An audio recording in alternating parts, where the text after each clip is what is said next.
ইসলামের ইতিহাসে এমন কিছু শাসনকর্তা ছিলেন যারা দিনের বেলা পুরো পৃথিবী শাসন করতেন আর রাতের অন্ধকারে হয়ে যেতেন অতি সাধারণ এক সেবক।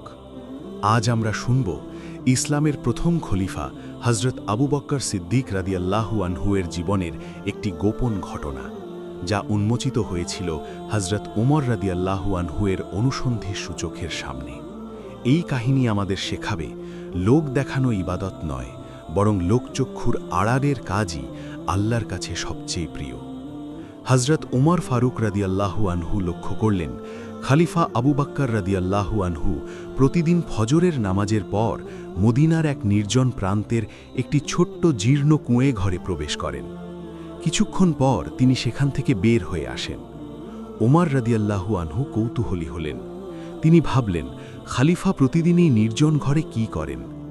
একদিন তিনি খলিফার অগোচরে সেই কুঁয়ে ঘরে প্রবেশ করলেন।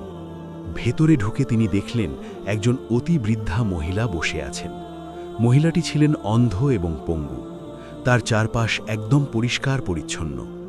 উমর রাদিয়াল্লাহু আনহু অবাক হয়ে বৃদ্ধাকে জিজ্ঞেস করলেন, মা, প্রতিদিন সকালে এক ব্যক্তি আপনার এখানে আসে, সে আসলে আপনার জন্য কি করে? বৃদ্ধা উত্তর দিলেন, আমি জানি না ওই ব্যক্তি কে। তিনি প্রতিদিন সকালে আসেন, ঘর ঝাড়ু দেন, আমার কাপড় ধুয়ে দেন, আমার জন্য খাবার রান্না করেন এবং নিজ হাতে আমাকে খাইয়ে দিয়ে চলে যান। তিনি একটি শব্দও বলেন না। উমর রাদিয়াল্লাহু আনহু এবার বিস্ময়ে স্তব্ধ হয়ে জিজ্ঞেস করলেন, তিনি কি আপনার আত্মীয়? বৃদ্ধা দীর্ঘশ্বাস ফেলে বললেন, না, তিনি কেউ নন। আমি এই নিঃসঙ্গ ঘরে একা পড়ে থাকি, কিন্তু এই দয়ালু মানুষটি কোনো বিনিময় ছাড়াই প্রতিদিন আমার সেবা করে যাচ্ছেন। ওমর রাদিয়াল্লাহু আনহু বুঝতে পারলেন, এই ব্যক্তি আর কেউ নন, স্বয়ং খলিফাতুল মুসলিমিন আবু বকর সিদ্দিক রাদিয়াল্লাহু আনহু, যার কাঁধে পুরো মুসলিম জাহানের দায়িত্ব। তিনি নিজের পরিচয় গোপন করে একজন অন্ধ বৃদ্ধার ঘর পরিষ্কার করছেন।